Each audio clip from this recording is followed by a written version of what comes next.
बेलापूर बुद्रुक येथून एक धक्कादायक आणि संतापजनक प्रकार समोर आला आहे। ग्रामपंचायतीच्या वाहनांचा सर्रास बेकायदेशीर वापर होत असल्याची बाब उघडकीस आली आहे। कचरा वाहतूक, पाणी पुरवठा आणि इतर कामांसाठी वापरली जाणारी ट्रॅक्टर, टेम्पो आणि पाण्याची टँकर ही वाहने कोणत्याही नियमांचे पालन न करता रस्त्यावर धावत असल्याचे समोर आले आहे।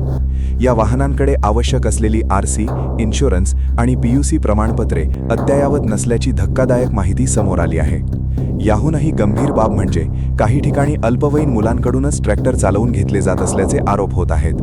हा प्रकार केवळ बेकायदेशीरच नाही तर नागरिकांच्या जीवाशी खेळ करणारा ठरत आहे। या प्रकरणावर ग्रामपंचायत सदस्य रमेश अमोलिक यांनी तातडीने आरटीओ मार्फत तपासणी करून कारवाई करण्याची मागणी केली आहे। तर भास्कर काका बंगाळ यांनीही या प्रकारावर तीव्र नाराजी व्यक्त केली आहे।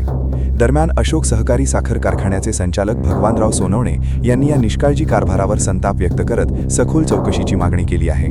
या घटनेमुळे परिसरात संतापाची लाट उसळली असून सामाजिक कार्यकर्ते आणि स्थानिक नागरिकांनी प्रशासनाने तातडीने हस्तक्षेप करावा अशी जोरदार मागणी केली आहे।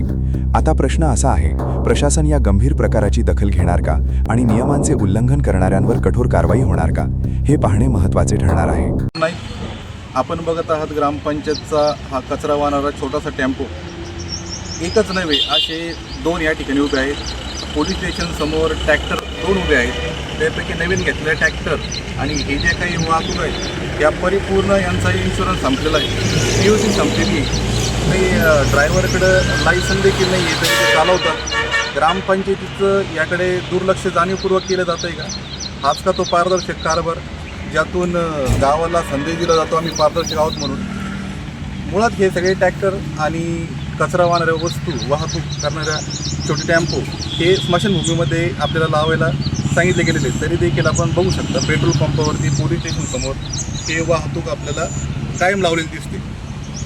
तरी प्रशासनाने याकडे लक्ष द्यावं, यापूर्वी मोठा दंड होण्याच्या अगोदर हे सर्व गोष्टी क्लिअर करून घ्याव्यात ही मी प्रशासनाला ग्रामपंचायतला विनंती करेन। करायचं आहे लाईव्ह कार्यक्रम किंवा आहे कसले आंदोलन, जनसामान्यपर्यंत पोहोचेल आपला हक्काचा आवाज जनतेचा। बातमी व जाहिरातीसाठी संपर्क करा स्क्रीनवर दिलेल्या नंबरवर।